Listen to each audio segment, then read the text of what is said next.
हरे कृष्णा। मोक्षदा एकादशी। गीता के अनुसार अन्य सभी लोक में मरकर गया हुआ प्राणी पुनः गर्भ में आता है, लेकिन जो विष्णु लोक में जाता है वह जीवन चक्र के फेर से मुक्त होकर मोक्ष प्राप्त करता है।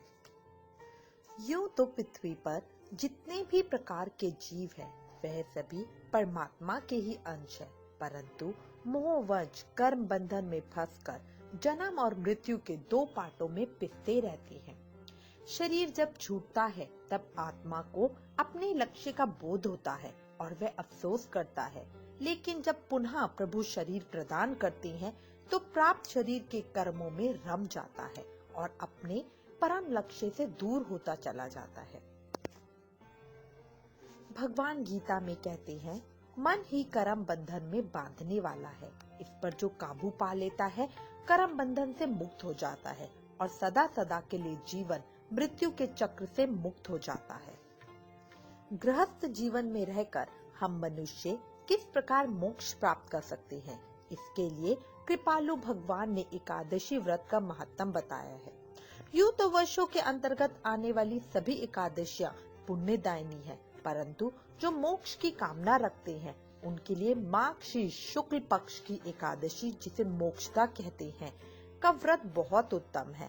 ऐसा योग योगेश्वर भगवान श्री कृष्ण कहते हैं। मोक्षदा एकादशी व्रत कथा। श्री युधिष्ठिर बोले, हे भगवान, आप सबको सुख देने वाले हैं और जगत के पति हैं, इसलिए मैं आपको नमस्कार करता हूँ। कृपया कर मेरे एक संशय को दूर कीजिए। माघ शीर्ष माह के शुक्ल पक्ष की एकादशी का नाम क्या है? उस दिन कौन सी देवता की पूजा की जाती है और उसकी विधि क्या है? भगवान मेरे इन प्रश्नों का उत्तर देकर मेरे संदेह को दूर कीजिए। भगवान श्री कृष्ण बोले, हे राजन, आपने अत्यंत उत्तम प्रश्न किया है, आप ध्यान पूर्वक सुनिए। माघ शीर्ष माह के शुक्ल पक्ष की एकादशी मोक्षदा के नाम से प्रसिद्ध है। इस दिन श्री दामोदर भगवान की पूजा धूप दीप नैवेद्य आदि से भक्ति पूर्वक करनी चाहिए। अब मैं एक पुराणों की कथा कहता हूँ। इस एकादशी के व्रत के प्रभाव से नरक में गए हुए माता पिता पुत्रादि को स्वर्ग की प्राप्ति होती है। आप ध्यान पूर्वक सुनिए। प्राचीन गोकुल नगर में बेशामक नाम का एक राजा राज्य करता था। उसके राज्य में चारों वेदों के ज्ञाता ब्राह्मण रहते थे। रात्रि को एक दिन स्वप्न में राजा ने अपने पिता को नरक में पड़े देखा। उसको स्वप्न का बड़ा आश्चर्य हुआ। प्रातःकाल होते ही वह ब्राह्मणों के सामने अपनी स्वप्न कथा कहने लगे। हे ब्राह्मणों, रात्रि को स्वप्न में मैंने अपने पिता को नरक में पड़ा देखा।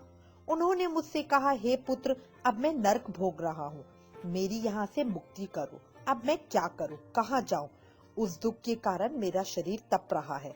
आप लोग मुझे किसी प्रकार के ताप दान आदि को बतावे, जिससे पिताजी को मुक्ति प्राप्त हो।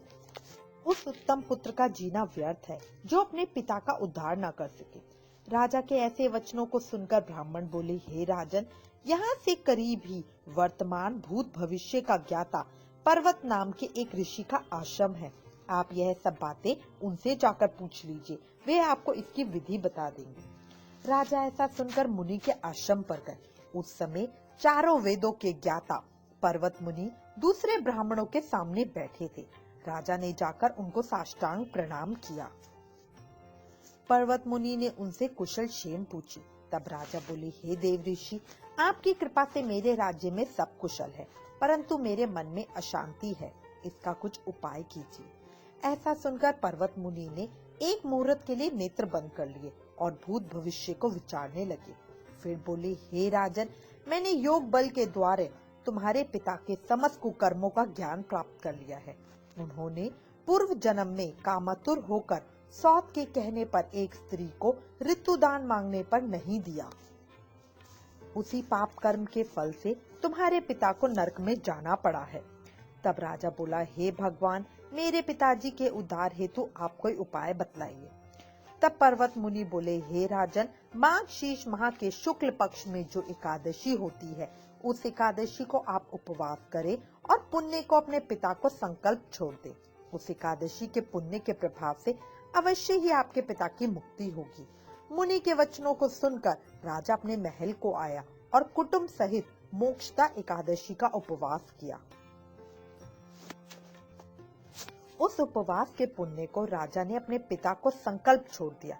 उस पुण्य के प्रभाव से राजा के पिता को मुक्ति मिली और स्वर्ग में जाते हुए अपने पुत्र से बोले, हे पुत्र, तेरा कल्याण हो। ऐसा कह के स्वर्ग को चले गए। मार्गशीर्ष माह के शुक्ल पक्ष की मोक्षदा एकादशी का जो व्रत करते हैं, उनके समस्त पाप नष्ट हो जाते हैं और अंत में स्वर्गलोक को जाते हैं। इस व्रत से बढ़कर मोक्ष देने वाला दूसरा कोई भी व्रत नहीं है। इस कथा को सुनने व पढ़ने से वाजपेयी यज्ञ का फल मिलता है।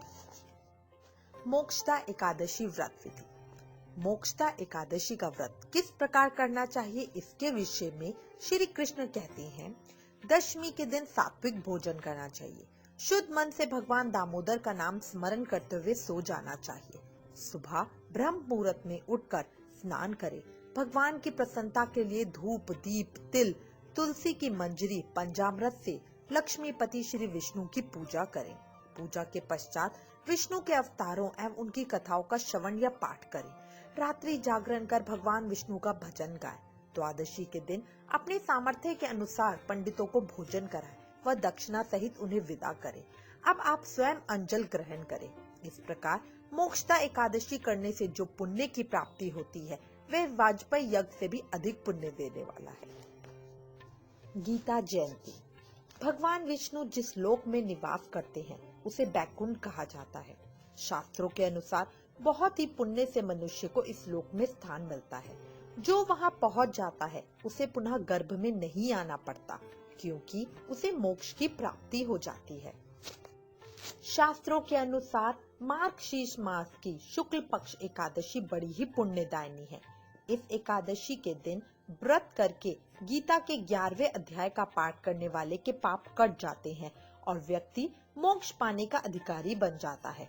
इसलिए इस एकादशी को मोक्षदा एकादशी भी कहा जाता है।